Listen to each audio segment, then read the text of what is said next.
बिस्मिल्लाहिर्रहमानिर्रहीम। अस्सलाम वालेकुम। प्रीति विद अस्मा बुखारी के आज के व्लॉग के साथ मैं हाजिर खिदमत हूँ। और आपने देख लिया कि आज मुस्लिम लीग नून का एक बहुत बड़ा जलसा था हाफिज़ाबाद के अंदर, जिसमें कायद मियाँ मोहम्मद नवाज शरीफ साहब और मरीम नवाज शरीफ साहिबा ने ख़िताब किया। और मैं वक्त से पहले पहुँच गई थी और बुखारी ज़रा कम होती है वक्त में पहले पहुँचने की। और मैंने फिर एक तकरीर भी फरमाई जो आपने देख ली होगी यकीनन। आज का जो पूरा माहौल था जलसे का वो बहुत ज़बरदस्त था। एक तो बहुत चार्ज्ड क्राउड था, बहुत लोग जो है वो बहुत देर से आए हुए थे। और मजाल है कि मैंने किसी एक भी शख्स को जलसागाह से बाहर जाते हुए देखा हो या अपनी जगह से इवन हिलते हुए देखा हो। और मुझे नहीं समझ आती उससे मुस्लिम लीग नून वाले जो है वो कुर्सियाँ क्यों लगाते हैं जब कुर्सी वहाँ रहनी नहीं होती। एक एक बंदे के ऊपर जो है वो चार चार बंदे चढ़े हुए होते हैं। कुर्सी का कोई नामो निशान पूरे जलसे के अंदर नहीं होता। और ताहद नज़र जो है वो पब्लिक ही पब्लिक थी। और सबसे इंटरेस्टिंग बात यह है कि जलसे के एंड तक भी जो दरवाज़ा है, गेट, मेरी नज़र उसी की तरफ थी और वहाँ से उस वक्त भी लोग अंदर आ रहे थे। और जलसागाह के बाहर भी बहुत सारे लोग जो हैं जो अंदर नहीं आ सक रहे थे कि जिनको जगह नहीं मिल रही थी बिकॉज पैक्ड था पूरा जलसागाह, तो उनको जो है वो बाहर खड़े होकर जलसा सुनना पड़ रहा था। मज़े की बात यह है कि जो बेचारे हमारे सियासी मुखालफिन, तो अब नहीं कहना चाहिए, बेचारे खुद ही मर मुक गए, उन्होंने क्या सियासी मुखालफत करनी है हमारी। वो जो इनके टाइगर साफ़ी हैं और इनके कुछ पेड जो ट्विटर हैंडल्स हैं या मुख्तलिफ चैनल्स हैं, वो सुबह जो है ना वो सरगी वेले की लगा के क्लिप्स और वो अपनी तरफ से अपने दिलों को तसल्ली दे रहे हैं कि बहुत बुरा जलसा था, बिल्कुल जलसा नहीं था, जलसा खाली था। तो आप लोग अब उसमें खुशी में जिए। एक तो इनसे सर्टिफिकेट की ज़रूरत नहीं है, नंबर 1। नंबर 2 ये है कि मियाँ नवाज शरीफ साहब जो जहाँ पे कदम रख देते हैं जलसागाह वो ऑटोमेटिकली जो है वो भर जाती है, हमें जलसागाह भरने की ज़रूरत नहीं पड़ती। और आज उनका पहला जलसा था हाफिज़ाबाद के अंदर, बहुत खुश थे, बहुत एक्साइटेड थे। जलसागाह के अंदर जब वो आए तब भी उनकी जो है वो खुशी नहीं थी। और फिर जब उन्होंने तकरीर भी फरमाई तो उनका पहला जुमला ही जो है वो हाफिज़ाबाद की उस पर यही था कि मैंने भी आपको बहुत याद किया जब मैं बाहर भी था। और पहले भी 2013 का जो हमारा इलेक्शन कैंपेन है उसका पहला जलसा भी हाफिज़ाबाद में हुआ था मियाँ साहब का, और ये जलसा भी हाफिज़ाबाद में था। और हाफिज़ाबाद की कुछ ख़ास मियाँ साहब के साथ निस्बत है गालिबन। और उसके ऊपर उनकी पूरी तकरीर जो है वो एक मेमारे पाकिस्तान की तकरीर थी, एक सोबर स्टेट्समैन की तकरीर थी जिसके अंदर कोई फजूल बात नहीं थी, कोई ऊंचा लहजा नहीं था, कोई और ऊंचा लहजा वैसे बाय द वे उनका है भी नहीं। वो हमेशा एक मतानत संजीदगी के साथ एक बड़े की तरह गुफ्तगू करते हैं। और आज भी उनकी पूरी कॉन्सेंट्रेशन, उनकी पूरी तकरीर पाकिस्तान को बनाने पे थी। और उसका उन्होंने इजहार किया कि अगर मुझे जो है वो 5 जज ना निकाल देते तो आज पाकिस्तान के हर शख्स के पास रोज़गार होता, पाकिस्तान के लोगों की ज़िंदगी आसान होती। और ये फैक्ट भी है, जब मियाँ साहब हुकूमत में थे तो अच्छा खासा पाकिस्तान चल रहा था और उसके बाद तबाही बर्बादी आ गई मियाँ साहब के जाते ही। और इसी का उन्होंने अज़म का अदा किया कि जो हम दोबारा से पाकिस्तान को जो है वो बेहतर बनाएंगे। फिर उन्होंने मोटरवे की बात की, नया मोटरवे मिला है जो हाफिज़ाबाद को, वो भी मियाँ साहब का प्रोजेक्ट है बाय द वे। तो उन्होंने कहा कि जो है वो हमारी हुकूमत होगी तो हाफिज़ाबाद के अंदर से भी मोटरवे गुजरेगा। तो मतलब ज़ाहिर है जब कारकर्दगी होती है आपके पास, जब आपके पास कुछ बताने को दिखाने को होता है तो फिर इंसान ये बातें कर सकता है। और इसमें बड़ी इंटरेस्टिंग चीज़ जो पूरे जलसे की वो ये क्या है कि हमेशा तरीका या ये होता है और समझा भी ये जाता है कि कायद जो है वो सबसे एंड पे तकरीर करेंगे। आज मेरा ख्याल है कि मैंने भी अपनी सियासी तारीख़ का एक बहुत खूबसूरत लम्हा देखा जब मियाँ साहब जो है वो मरियम बीबी को बुलाया जा रहा था तकरीर के लिए, तो वो खुद उठ के खड़े हो गए। उन्होंने कहा नहीं, पहले मैं तकरीर करूँगा। और उन्होंने पहले तकरीर फरमा ली। और जो सबसे इंटरेस्टिंग और बहुत हार्ट टच करने वाला जो मोमेंट होता है वो ये था कि मियाँ साहब ने खुद कहा कि अब मरियम आपसे बात करेगी। यानी मरियम नवाज शरीफ साहिबा को खुद मियाँ नवाज शरीफ साहब ने तकरीर के लिए बुलाया। ये बहुत बड़ा एक लम्हा भी है, एक ये बहुत बड़ा नोशन भी है कि मरियम नवाज शरीफ साहिबा मियाँ साहब की जानशीनी जो है वो लेने के लिए मियाँ साहब की जानशीन के तौर के ऊपर बाकायदा तौर पर ना सिर्फ तैयार है बल्कि उनको अब इंट्रोड्यूस भी इसी तरह कराया जा रहा है। और मरियम साहब आई तो आपको पता है कि वो तो हमेशा से एक फायर ब्रांड है हमारा, एक बहुत अच्छी तकरीर करती हैं। और आज तकरीर का मौजू क्या था, हम 28 मई वाले हैं, हम 9 मई वाले नहीं। और इसको बड़ा खूबसूरत तरीके से उन्होंने इसको एक जो वो फिनोमेना दिया कि 28 मई और जो 9 मई है ये एक दिन में नहीं हो गए थे। इसके पीछे एक पूरी तारीख़ है और उस तारीख़ का ज़ाहिर उन्होंने जिक्र किया कि 28 मई जो है जो पाकिस्तान के, आई एम सॉरी फिर मैं गाड़ी में हूँ तो ये होता है और सड़क बन रही है तो थोड़ा सा ये बर्दाश्त करना पड़ेगा आपको। उन्होंने 28 मई के हवाले से जो पाकिस्तान ने एटमी धमाके जिन हालात में किए, जिस तरह से पाकिस्तान के ऊपर जो है वो 6 जो है वो धमाके किए थे इंडिया ने अपने, तो हमने फिर 7 धमाके करके जवाब दे दिया। और हाँ, इससे याद आया कि जो एक पाकिस्तान और ईरान की टेंशन चल रही है उसके ऊपर आज सुबह पाकिस्तानी फ़ौज जो है उसने भी फिर 6 के मुकाबले में 7 जो है वो मिज़ाइल हमले करके हिसाब चुकता कर दिया है और गालिबन कुछ बलूचिस्तान के कुछ दहशतगर्द जो हैं वो उसके अंदर गालिबन मारे भी गए हैं। ये कोई अच्छे हालात नहीं है पाकिस्तान के लिए। पाकिस्तान की पहले ही टेंशन चल रही है अफ़गानिस्तान के साथ, इंडिया के साथ ऑलरेडी हमारे बॉर्डर पे प्रॉब्लम होता है।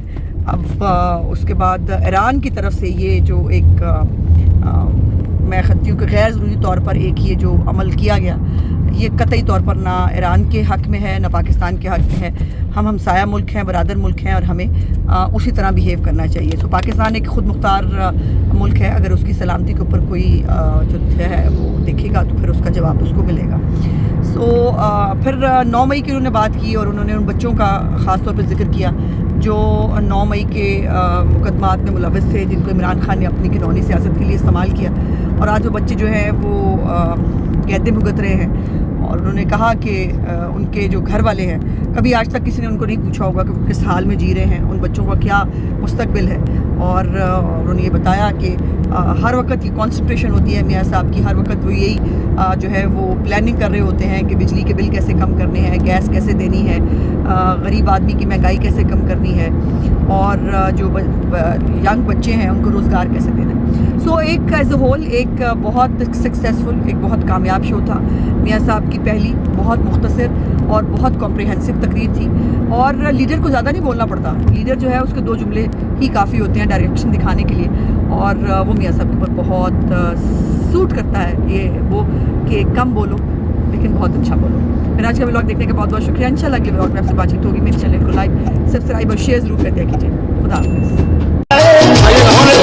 अस्सलाम वालेकुम, अज़मा बुखारी साहब हमारे साथ हैं। अस्सलाम वालेकुम। वालेकुम अस्सलाम। मुझे आवाज़ गूंज नहीं आ रही।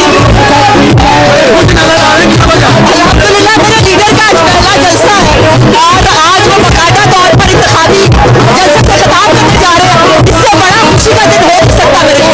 आप वो सोच कर घर से निकले थे, वो पूरा हुआ ख्वाब आज के बारे में? नहीं, मेरा ख्वाब उस दिन पूरा होगा जिस दिन मैं मियां नवाज शरीफ साहब को चौथी दफा हलफ जो है वो वजीर आजम का लेते हुए देखूंगी। और ये जलसे जुलूस ये सब कुछ एक फॉर्मेलिटी है और मुस्लिम लीग नून की नहीं, पूरे पाकिस्तान के अवाम को खुशहाली चाहिए, उनको तरक्की चाहिए। पाकिस्तान के मुकद्दर में तकलीफें नहीं लिखी, पाकिस्तान के मुकद्दर में गुर्बत और महंगाई नहीं है। और मुस्लिम लीग नून की और खासतौर पर मियां नवाज शरीफ साहब की जब हुकूमत आई है, ये रिकॉर्ड की बात है, मैं अपनी बात नहीं कर रही। पाकिस्तान से हमेशा महंगाई खत्म होती है, पाकिस्तान से हमेशा गुर्बत खत्म होती है और इसीलिए आम आदमी जो है वो इस 8 फरवरी को अपने लिए एक अच्छे दिनों की उम्मीद के तौर पर देखता है। आपके मुखालफिन भी यही कहते हैं कि फॉर्मेलिटी है, मियां साहब इधर बन गए, ये क्या चक्कर है? देखिए, वो तो बेचारे डर के मारे कहते हैं, उनका बनता है, उनको ना उनसे जलसे जुलूस होते हैं और ना वो बेचारे जो कल बल्कि मदीन और सागर के अंदर भी उनका सुना खाली जलसा था और लाहौर में तो खैर बहुत ही बुरा किया उनके साथ गौरियों ने, तो वो तो बेचारे जल्लापे में कह रहे हैं। लेकिन मैं एक बड़ी एक पाकिस्तानी वो पाकिस्तानी जिसने इस मुल्क में अच्छे दिन देखे हैं, जिसको पता है कोई नहीं होता है चलता, जिसने पाकिस्तान के अंदर अच्छे दिनों को ना सिर्फ देखा है, एंजॉय किया है। तो हमारे मुकद्दर में ये घटिया और पेट्रोल पंप बनाने वाले लीडर नहीं है। हमारे पाकिस्तान हमारे मुकद्दर है और हमें वज़ीर आज़म बनाना है मियां नवाज शरीफ साहब को। ये हमारा और पाकिस्तान की आवाम का वादा है अपने आप से। थैंक यू वेरी मच आप पे, थैंक यू जी। अज़मा बीबी फरमा रही है जी कि पाकिस्तान को चौथी दफा मियां मोहम्मद नवाज को वज़ीर बनाना है और इस क्राउड से वो बहुत खुश है। 75% लोग आ चुके हैं और अभी 4 बड़े कस्बों का क्राउड नहीं पहुंचा। ये स्टेडियम छोटा पड़ जाएगा। इस वक्त ओकाडा की दफा यहाँ पर भी 50-60% लोग स्टेडियम से बाहर होंगे और उससे कम लोग अंदर होंगे। बहुत शुक्रिया जी। और साढ़े 6 द्वार तो पहले की तरफ बच गए हैं और बार बार स्टेट सेक्रेटरी साहब कह रहे हैं कुर्सियां ते दे दो। स्टेट सेक्रेटरी साहब कुर्सी दिखाओ तो सही, बंदे ते बंदा चढ़े कुर्सी कितने गए थे।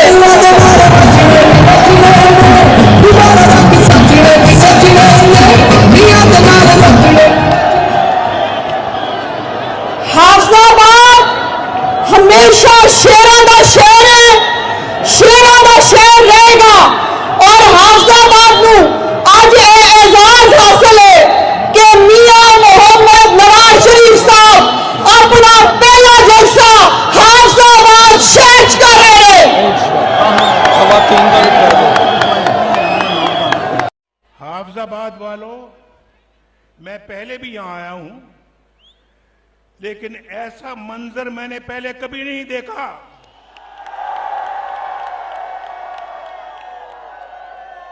कभी नहीं देखा, ऐसा जज्बा कभी नहीं देखा। वो जो प्यार आपके दिल के अंदर है नवाज शरीफ के लिए, वो आज भी जाग रहा है, और नवाज शरीफ के दिल के अंदर जो प्यार आपके लिए है वो भी जाग रहा है। आप जानते हैं हाफिजाबाद के मेरे साथियों, लोड शेडिंग इस मुल्क में कितनी अरूज पर थी। लोड शेडिंग जानते हो या नहीं जानते? इस मुल्क से लोड शेडिंग किसने खत्म की? इस मुल्क के अंदर लोड शेडिंग अल्लाह ताला के फजल करम से हमने खत्म की। इस मुल्क में दहशत गर्दी थी, लोग दूसरे लोगों का गला काटते थे, बमों में लोग शहीद होते थे, बम फटते थे, रोज बम फटते थे। इस मुल्क में दहशतगर्दी का खात्मा किसने किया? मियां उत्ते नाज़े मियां दे नारे बजने भी बजने ने, तुम्हारा रंग सजने भी सजने ने। अगर हमारी हुकूमत रहती, आप यकीन करो कोई एक नया मोटरवे हाफिजाबाद के अंदर से गुजर रहा होता, लेकिन गुजरेगा इंशाअल्लाह, फिर आएगा वक्त, गुजरेगा, मोटरवे बनेगा यहां से इंशाअल्लाह। और यहां हाफिजाबाद भी इंशाअल्लाह हमारी कोशिश होगी। इतनी मोहब्बत जब हाफिजाबाद दे रहा है तो ये मेरा फर्ज बनता है, हमारी पार्टी का फर्ज बनता है कि हाफिजाबाद को भी वो मकाम दिया जाए जिसके वो मुस्तहिक है। और हाफिजाबाद और लाहौर में कोई फर्क नहीं होना चाहिए, कोई फर्क नहीं होना चाहिए।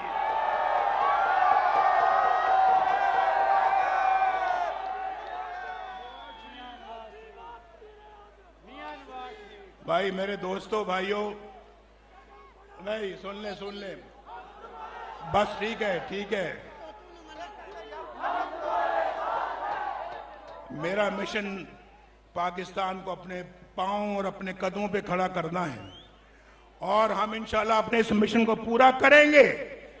आप मेरे साथ मिलकर वादा करो कि आप इंशाल्लाह हमारे साथ मिलकर पाकिस्तान को अपने पांव पे और कदमों पे खड़ा करोगे।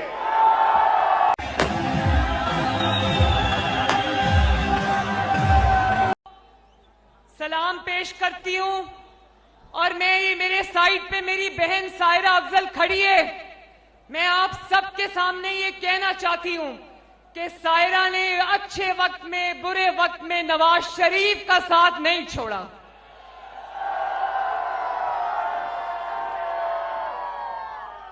और मुझे पता है कि ये बहुत मेहनती खातून है। आप इनको 8 फरवरी को आपका जज्बा मुझे आज बता रहा है, जिस बड़ी तादाद में आप लोग यहां पर मौजूद हो, जो मिसाली जज्बा आज आपने दिखाया है, मुझे कोई शक नहीं है कि इंशाअल्लाह ताला अल्लाह ताला के फजलो करम से 8 फरवरी को हाफिजाबाद में शेर धाड़ेगा इंशाअल्लाह। ओ शेर जतोए मैदान विच गजड़ा, सारे गिद्दड़ां ने करो करी नसड़ा, नून लीग सारी।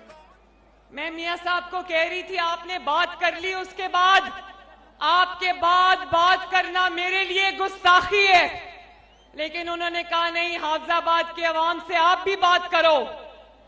तो मैं ज्यादा लंबी बात नहीं करूंगी।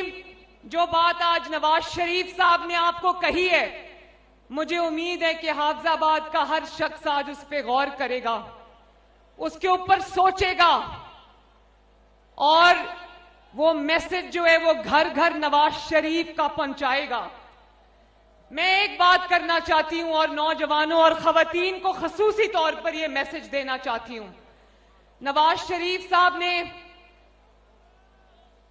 मैंने आपको ये पिछले 5-6 साल मैंने मुसलसल पाकिस्तान की आवाम से ये वादा किया था कि जो भी हो जाए नवाज शरीफ को अल्लाह के फजल से वापस लेकर आऊंगी। ये नवाज शरीफ को आज मैं आपके पास ले आई हूं अल्हम्दुलिल्लाह।